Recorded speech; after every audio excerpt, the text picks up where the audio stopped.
The value of gratitude. Short moral story. A little boy named Alex always complained about what he didn't have. One day, his grandmother gave him an empty box and said, "This is a magic box. Every time you feel grateful, it will fill up." Alex didn't believe her but decided to try. He said, "I'm thankful for my family," and saw a tiny glow inside the box.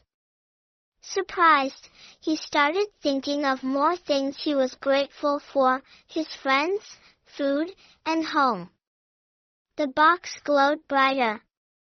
Alex realized he already had so much to be happy about. Moral: gratitude brings joy and helps you see the good in life. Thanks for watching.